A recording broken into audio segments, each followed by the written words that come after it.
মোমেন সাহেব অফিসে যাওয়ার জন্য রেডি হচ্ছে, হঠাৎ মিনুর কল আসলো। মিনু হচ্ছে মোমেন সাহেবের মিস কল প্রেমিকা। মিস কল প্রেমিকা এই জন্যই বললাম, একদিন মোমেন সাহেব অফিস করছিলেন, এমন সময় একটা মিস কল আসে। মোমেন সাহেব তার কোনো নিকট আত্মীয় কিংবা পরিচিত মনে করে ব্যালেন্স নেই ভেবে কল ব্যাক করে। সেই থেকে মিনুর সাথে মোমেন সাহেবের একটু একটু কথা বলা থেকেই ভালো লাগা থেকেই ভালোবাসা হয়ে যায়। যদিও বা মোমেন সাহেব এবং মিনুর এই সম্পর্কটাকে অসম প্রেম বলা যেতে পারে, কারণ মোমেন সাহেবের এক ছেলে এক মেয়ে। ছেলে ভার্সিটিতে পড়ে, মেয়েকে বিয়ে দিয়ে দিয়েছেন অনেক আগেই, অপ্রাপ্ত বয়স্ক অবস্থায়। মোমেন সাহেব প্রেমে পড়ে গেল উনার বয়সের অর্ধেক একটা মেয়ের সাথে। মিনু প্রায় সময় ফোন করেন, তবে মোমেন সাহেব নিষেধ করে দিয়েছে যেন বাসায় থাকাকালীন কল না দেয়। অফিসে গেলে মোমেন সাহেব অফিসের কাজকর্ম রেখে ঘন্টার পর ঘন্টা মিনুর সাথে ফোনে প্রেম আলাপ করে। মিনুর কল দেখে তাড়াতাড়ি কলটা রিসিভ করে বলল, তোমাকে না কতবার বলেছি আমি বাসা থাকায় অবস্থায় কোনো রকম কল দিও না। মিনু বলল, জরুরি একটা কথা আছে, এজন্যই তো কলটা দিয়েছি। মোমেন সাহেব বলল, বাসায় তোমার ভাবি যদি ঘুণাক্ষরেও তোমার আমার সম্পর্কের কথা জানতে পারে তাহলে আমার অবস্থা কি হবে একবার ভেবে দেখেছো? মিনু বলল, ওকে বাবা, তাহলে এখন রাখি, আমি তোমার অফিসে আসবো, ওখানে বসে কথা বলবো। মোমেন সাহেব বলল, আচ্ছা এসো। এমন সময় মোমেন সাহেবের স্ত্রী নার্গিস বেগম আসলেন। বললেন, কাকে আবার আসতে বলছো? মোমেন সাহেব বলল, ওই অফিসের ক্লায়েন্টকে আসতে বললাম। আচ্ছা শোনো, আমার কিন্তু আজকে ফিরতে একটু লেট হবে। নার্গিস বেগম বলল, কেন লেট হবে? মোমেন সাহেব বলল, অফিসের একটা জরুরি মিটিং আছে, এই কারণে। তারপর মোমেন সাহেব নার্গিস বেগমের হাত থেকেই অফিসের ব্যাগটা নিয়ে বের হয়ে চলে গেল।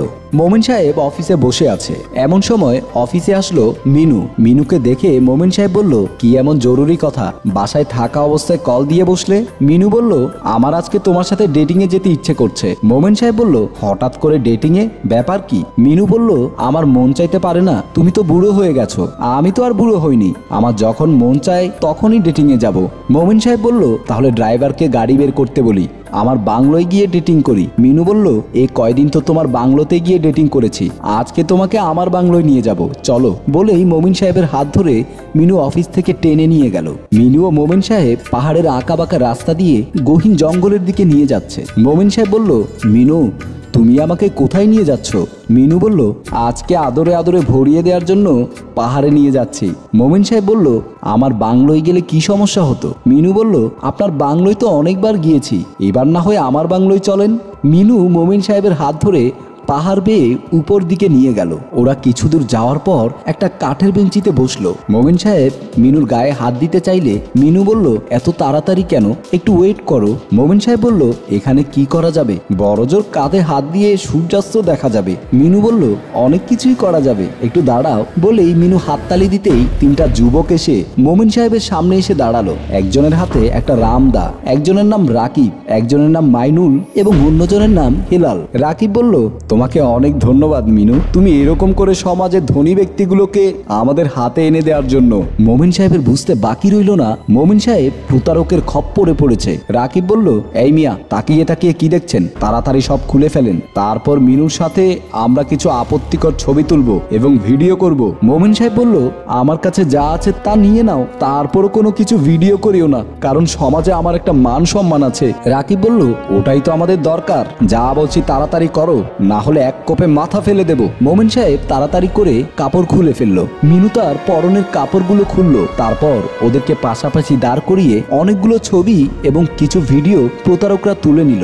এরপর রাকিব বলল, আমাদেরকে 40 লক্ষ টাকা দিবেন, না হয় এগুলো ইন্টারনেটে ছড়িয়ে দেব, আর যদি পুলিশের কাছে গিয়ে আমাদের ব্যাপারে কিছু বলেন তাহলে কিন্তু আমরা এগুলো ইন্টারনেটে ছড়িয়ে দেব। আপনার সন্তান, আপনার স্ত্রীর কাছে, আপনার সমাজের কাছে মান সম্মান সব চলে যাবে। এখন সোজা এখান থেকে চলে যান, কালকের মধ্যে 40 লক্ষ টাকা নিয়ে আমাদের সাথে দেখা করবেন। মোমিন সাহেব কাপড়গুলো নিয়ে চলে গেল, আর প্রতারকরাও চলে গেল। মোমিন সাহেবের জন্য ওনার স্ত্রী নার্গিস বেগম অপেক্ষা করছেন। অনেক রাত হয়ে গেল, এখনো মোমিন সাহেব আসছে না। কিছুক্ষণ পর মোমিন সাহেব এসে কলিং বেল টিপলেন। নার্গিস বেগম দরজা খুলতেই মোমিন সাহেবকে কেমন যেন বিমর্ষ মনে হলো। নার্গিস বেগম বলল, কি ব্যাপার, তোমাকে এমন বিমর্ষ দেখাচ্ছে কেন? মোমিন সাহেব বলল, কই কিছু না, আসলে অফিসে মিটিং, অনেক কথা কাটাকাটি হয়েছে তো এই কারণে একটু বিমর্ষ লাগছে। আচ্ছা ভালো কথা, কালকে তুমি আমাকে তোমার এফডিআর করা 30 লক্ষ টাকা তুলে দিতে পারবে? নার্গিস বেগম বলল, কেন বলো তো? মমিন সাহেব বলল, না একটু জরুরি দরকার ছিল। নার্গিস বেগম বলল, যেই টাকা তুমি মেয়ের বিয়েতে উত্তোলন করনি, আজ কি এমন দরকার হলো যে এফডিআর ভাঙতে হবে? মমিন সাহেব বলল, বুঝেছি, তোমার ওই টাকা আমার মরণেও লাগবে না। বলেই মমিন সাহেব চলে গেল। মমিন সাহেবের আচরণটা নার্গিস বেগমের কাছে কেমন যেন মনে হলো, তাই মমিন সাহেবের পেছনে পেছনে চলে গেল নার্গিস বেগম। মোমেন সাহেব হাতে একটা টাকার ব্যাগ নিয়ে ওয়েট করছে, কারণ মোমেন সাহেবের সাথে প্রতারকদের কথা হয়েছে, সব ভিডিও ছবি ডিলিট করে দেবে যদি মোমেন সাহেব 40 লক্ষের বদলে 30 লক্ষ টাকা প্রতারকদের হাতে দেয়। তাই প্রতারকদের কাছ থেকে ভিডিও এবং ছবি উদ্ধার করার জন্য মোমেন সাহেব 30 লক্ষ টাকার ব্যাগ নিয়ে অপেক্ষা করছে।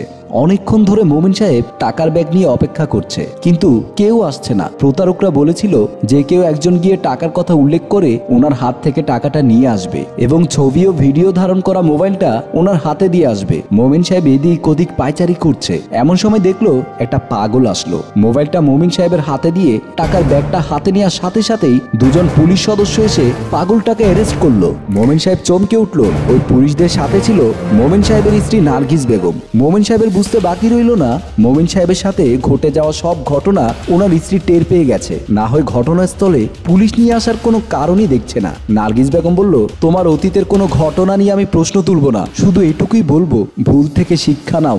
মানুষের জীবনে অনেক ঘটনা ঘটে থাকে, কিছু কিছু ঘটনাকে দুর্ঘটনা ভেবে শিক্ষা নিয়ে আগামীর পথে এগিয়ে চলার নামই হচ্ছে জীবন। সম্মানিত ভিউয়ার্স, গল্পটি কাল্পনিক। যদি আপনাদের ভালো লেগে থাকে তাহলে অবশ্যই লাইক কমেন্ট শেয়ার করে সকলকে দেখার সুযোগ করে দেবেন। ধন্যবাদ।